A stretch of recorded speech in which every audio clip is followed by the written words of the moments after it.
Semuanya, kenalin aku Yohana Gracia Simorangkir dari program studi akuntansi sektor publik. Kali ini aku akan bahas soal nomor 1-20. Simak yuk! Soal nomor 1, berikut ini adalah ciri dari pengenaan PPN kecuali A. Pajak tidak langsung, B. Pajak subjektif, C. Pajak atas konsumsi, D. Pajak yang bersifat non-kumulatif. Nah, jadi jawabannya itu yang B, karena pajak PPN itu merupakan pajak yang objektif, di mana suatu barang A misalnya, siapapun yang membeli barang A tersebut akan dikenai PPN tidak peduli siapa orang yang membeli. Sehingga PPN itu termasuk ke pajak objektif, sehingga opsi yang B ini salah. Nomor 2, secara garis besar objek PPN yang diatur di pasal 4 Undang-Undang PPN meliputi hal-hal berikut ini kecuali A. Pemanfaatan JKP di luar daerah pabean, B. Penyerahan BKP di dalam daerah pabean, C. Ekspor JKP, D. Impor BKP. Nah, PPN sendiri itu memiliki salah satu karakter yaitu Destination Principle, di mana Destination Principle ini artinya pajak PPN ini hanya dikenakan atas barang atau jasa yang dikonsumsi di dalam daerah pabean. Yang artinya opsi nomor A, pemanfaatan JKP di luar daerah pabean ini salah, karena PPN hanya dikenakan atas pajak yang atas konsumsi barang di dalam daerah pabean. Nomor 3, jenis barang yang tidak dikenai PPN adalah A. Makanan di restoran, B. Pulsa, C. Rumah, D. Jajanan di Indomaret. Nah, jadi terdapat jenis-jenis barang yang tidak kena pajak dalam penyerahan BKP atau JKP, yang terdiri dari 2, yaitu yang pertama, makanan dan minuman yang disajikan hotel, restoran, rumah makan, warung, dan sejenisnya yang tidak dikenai PPN, namun merupakan objek pajak daerah dan retribusi sesuai dengan ketentuan peraturan perundang-undangan. 2, uang emas batangan untuk kepentingan cadangan devisa negara dan surat berharga. Kita lihat dari opsi. Untuk opsi yang A, makanan di restoran ini termasuk ke pajak daerah, termasuk ke pajak restoran, bukan termasuk PPN, sehingga jawabannya yang A. Selanjutnya nomor 4, tarif PPN yang berlaku untuk transaksi tahun 2024 adalah sebesar A 5%, B 10%, C 11%, D 12%. Nah, untuk tarif PPN mulai 1 April 2022 sampai dengan Desember 2024, tarif PPN yang dikenakan itu 11%. Sedangkan untuk tarif PPN sejak 1 Januari 2025 itu 12%, sehingga jawabannya adalah yang C. Selanjutnya soal nomor 5, jika seorang mahasiswa mengkonsumsi jasa pangkas rambut, maka dasar pengenaan PPN yang digunakan adalah A. Harga jual, B. Harga pasar, C. Nilai lain, D. Nilai penggantian.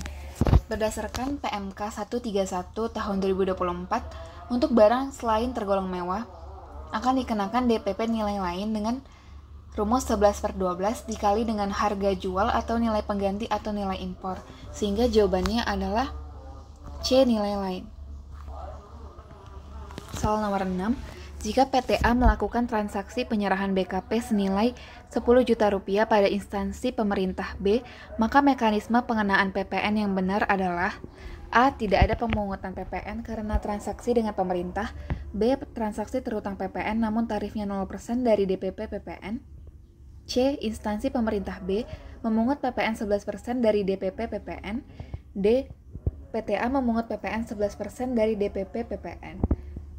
Nah, untuk mekanisme pengenaan PPN, di mana instansi pemerintah sebagai pembeli, aku ceritain misalnya kalau dari sini PTA sebagai penjual dan instansi pemerintah sebagai pembeli.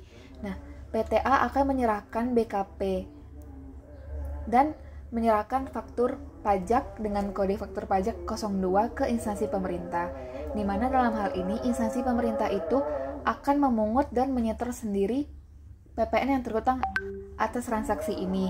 Jadi si instansi pemerintah itu tidak perlu membayarkan PPN ke PTA dan PTA tidak perlu memungut PPN dari instansi pemerintah, melainkan instansi pemerintahnya sendiri yang harus memungut dan menyetor sendiri PPN yang dikenakan.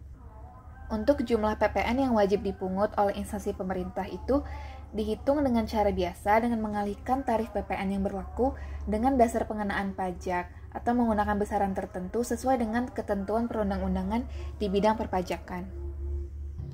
Nomor 7, jika PTB melakukan impor mobil Avanza 1500 cc, maka PTB akan dipungut PPNBM sebesar A 11% dari DPP PPN, B 15% dari DPP PPN, C 10% dari DPP PPN, D tidak dipungut PPNBM. Nah, berdasarkan pembahasan, jadi Avanza 100 cc itu termasuk ke kendaraan bermotor untuk pengangkutan orang kurang dari 10 orang, termasuk pengemudi selain sedan atau station wagon. Maka berdasarkan PMK 141 tahun 2021 akan dikenakan PPN sebesar 10% dari DPP PPN. Jadi jawabannya adalah yang C. Soal nomor 8, pernyataan berikut ini yang benar adalah A. PPNBM di Indonesia single stage levy namun non-kumulatif, B. PPNBM di Indonesia single stage levy namun kumulatif, C. PPNBM di Indonesia multi-stage levy namun kumulatif, D. PPNBM di Indonesia multi-stage levy namun non-kumulatif. Jadi PPNBM itu termasuk ke single stage levy karena berdasarkan sifat pengenaan PPNBM. Jadi PPNBM itu hanya dikenakan satu kali hanya pada saat penyerahan barang kena pajak yang tergolong mewah oleh pengusaha yang menghasilkan atau pada waktu impor barang kena pajak yang tergolong mewah. Lalu, PPNBM juga bersifat non-kumulatif karena PPNBM ini termasuk ke dalam pajak tidak langsung dan tidak dapat dikreditkan. Sehingga jawaban untuk nomor 8 adalah yang A. Nomor 9, CV Udara Segar menjual mobil pemadam kebakaran ke Dinas Kependudukan seharga Rp1.900.000.000. Pernyataan yang benar terkait transaksi tersebut adalah A. Dinas Kependudukan harus memungut PPN sebesar 11% dan PPNBM sebesar 15%. B. Dinas Kependudukan tidak terutang PPN maupun PPNBM. C. CV Udara Segar wajib memungut PPN sebesar 11% namun tidak memungut PPNBM. D. Dinas Kependudukan terutang PPN 11% namun tidak terutang PPNBM. Jadi, terdapat kendaraan bermotor yang dibebaskan dari pungutan PPNBM.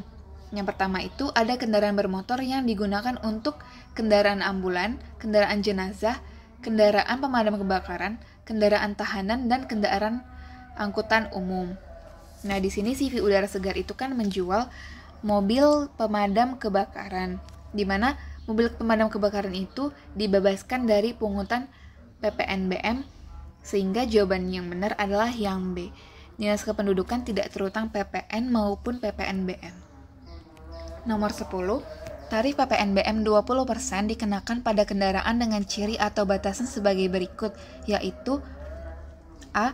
Motor bakar cetus api dengan konsumsi bahan bakar minyak dari 9,3 sampai dengan 11,5 km per liter.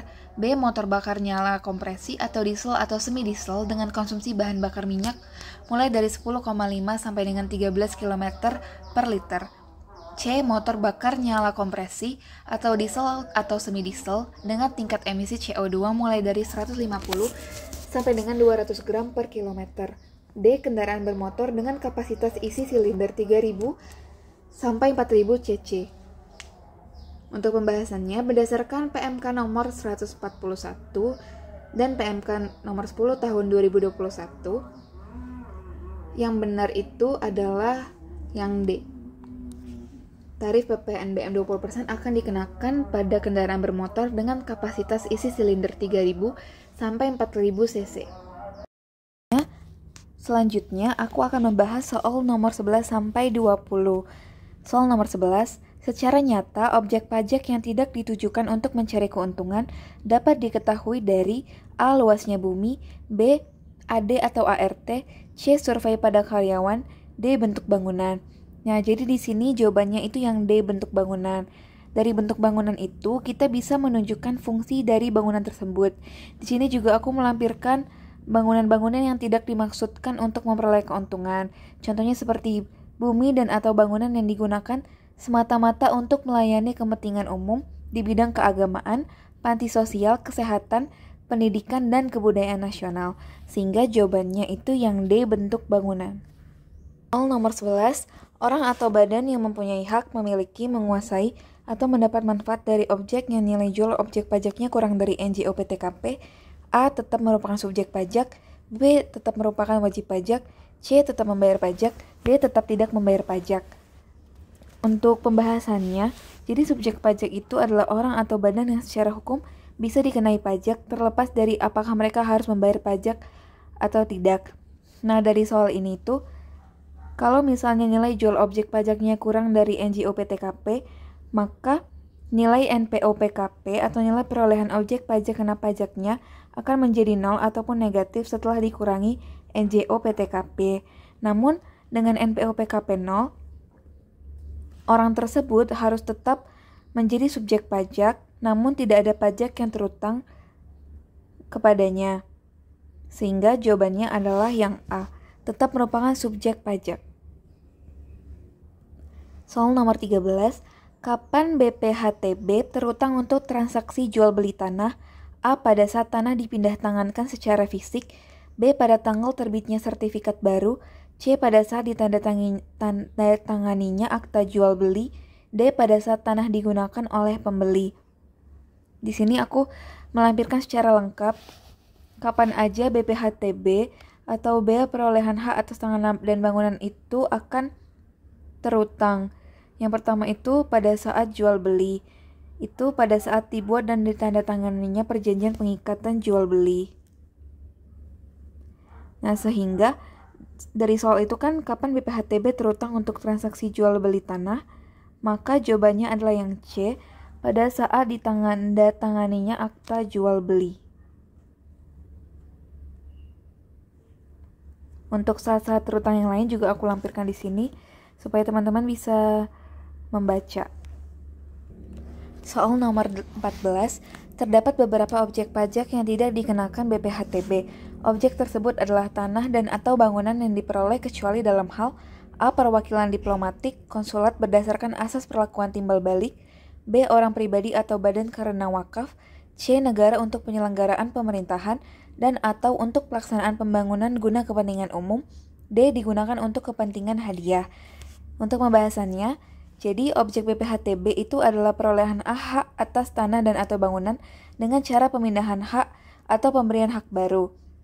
Kalau dengan cara pemindahan hak dapat terjadi karena jual beli, tukar menukar, hibah, hibah wasiat, waris, pemasukan dalam perseroan atau badan hukum lain, pemisahan hak yang mengakibatkan peralihan, penunjukan pembeli dalam lelang, pelaksanaan putusan hakim yang mempunyai kekuatan hukum tetap, penggabungan usaha, peleburan usaha, pemekaran usaha, dan hadiah. Nah, di sini ada pemindahan hak karena hadiah sesuai dengan opsi yang D, digunakan untuk kepentingan hadiah. Digunakan untuk kepentingan hadiah ini termasuk ke dalam objek BPHTB sehingga jawabannya adalah yang D. Lalu terdapat objek-objek yang dikecualikan dari objek BPHTB di sini ada ini sesuai dengan opsi yang 3 ini juga terdapat di sini. Soal nomor 15, Yanuar menjual tanah kepada Rudi dengan harga 10 juta per meter kuadrat seluas 150 meter kuadrat. Diketahui NJOP tanah di daerah Januar adalah Rp9.500.000 per meter kuadrat. NPOP/TKP yang berlaku adalah Rp80 juta. BPHTB terutang atas transaksi tersebut adalah A. 67.250.000, B. 71 juta, C. 81 juta, D. 91 juta. Langkah yang pertama adalah kita harus menentukan nilai perolehan objek pajak atau NPOP. Nah, NPOP ini adalah nilai transaksi atau nilai pasar ditentukan dari yang mana yang lebih tinggi. Nah, dilihat dari soal, untuk harga jual yaitu 10 juta dan untuk NJOP tanah itu 9.500.000 sehingga lebih tinggi 10 juta. Maka dalam soal ini harga jual atau nilai transaksi itu yang kita perhitungkan menjadi NPOP. Sehingga bisa dilihat dari sini, NPOP-nya itu adalah luas tanah dikali harga jual per meter kuadrat. Sehingga 150 dikali 10 juta sama dengan 1.500.000.000 juta. Langkah yang kedua adalah kita harus menentukan nilai perolehan objek pajak tidak kena pajak atau NPO PTKP. Nah, berdasarkan dari soal, NPO PTKP yang berlaku adalah 80 juta. Selanjutnya, langkah ketiga kita harus menghitung nilai perolehan objek pajak kena pajak atau NPO PKP dengan mengurangkan NPOP dikurang NPO PTKP. 1.500.000.000 juta dikurangi dengan 80 juta, maka 1.420.000.000 juta. Selanjutnya kita dapat menghitung BPHTB yang terutang. Jadi tarif BPHTB itu adalah 5% dari NPO PKP. Maka 5% dikali 1.420 juta sama dengan 71 juta. Sehingga jawabannya adalah yang opsi B. Berikutnya soal nomor 16. Berikut ini adalah dokumen yang dikenakan bea materai kecuali A. Surat berharga, B. Surat gadai, C. Surat perjanjian, D. Dokumen lelang. Di sini aku sudah melampirkan dokumen-dokumen yang bersifat perdata, di mana bea materai itu dikenakan atas dokumen yang dibuat sebagai alat untuk menerangkan mengenai suatu kejadian yang bersifat perdata dan digunakan sebagai alat bukti di pengadilan. Di sini ada contohnya sampai 8. Dan aku juga melampirkan dokumen yang tidak dikenakan bea materai, di mana di nomor 8-nya itu ada surat gadai, dan di opsi terdapat pilihan surat gadai. Karena ini kecuali, maka pilihannya adalah yang bola. Soal nomor 17, dokumen yang terutang bea materai saat selesai dibuat adalah A. Ijazah, B. Dokumen lelang, C. Akta notaris, D. Surat berharga. Nah, jadi terdapat 5 saat terutang bea materai. Yang pertama itu saat dokumen dibubuhi tanda tangan, 2. Saat dokumen selesai dibuat, yang ketiga ketika dokumen diserahkan kepada pihak untuk siapa dokumen tersebut dibuat, 4. Dokumen diajukan ke pengadilan, dan 5. Dokumen digunakan di Indonesia. Dari soal yang ditanya adalah dokumen yang terutang bea materai saat selesai dibuat ada di nomor 2. Dokumen yang terutang itu yang pertama ada surat berharga dengan nama dan dalam bentuk apapun. Yang kedua, dokumen transaksi surat berharga, termasuk dokumen transaksi kontrak berjangka dengan nama dan dalam bentuk apapun. Bisa kita lihat dari opsi, jawabannya itu yang dodol surat berharga. Selanjutnya soal nomor 18. Berikut ini adalah pajak yang dipungut oleh pemerintah kabupaten atau kota kecuali A. Opsen PKB, B. Opsen BBNKB, C. BPHTB, D. Opsen pajak MBLB. Di sini aku sudah melampirkan contoh pajak daerah atau pajak kabupaten dan kota, terdiri dari PBB sektor P2 yaitu pedesaan dan perkotaan, BPHTB, PBJT, pajak reklame, PAT, pajak MBLB, PSBW, opsi PKB, opsi BBNKB. Kita lihat dari opsi, semuanya ada di sini kecuali yang dodol yaitu opsi pajak MBLB, karena opsi pajak MBLB ini termasuk ke dalam pajak daerah yaitu pajak provinsi, sehingga opsi jawaban kita adalah yang dodol.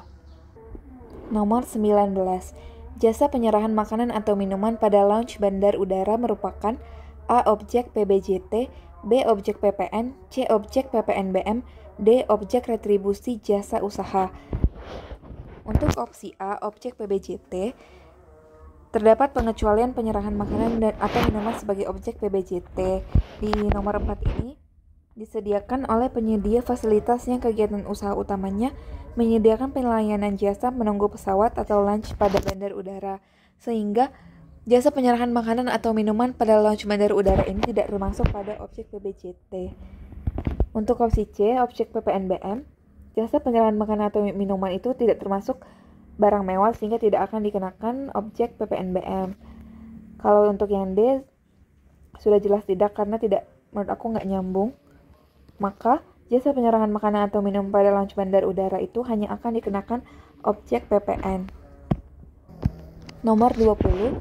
Kegiatan perolehan hak atas tanah dan atau bangunan berikut merupakan objek PPHTB kecuali A. Hadiah, B. Hibah, C. Wakaf, D. Waris.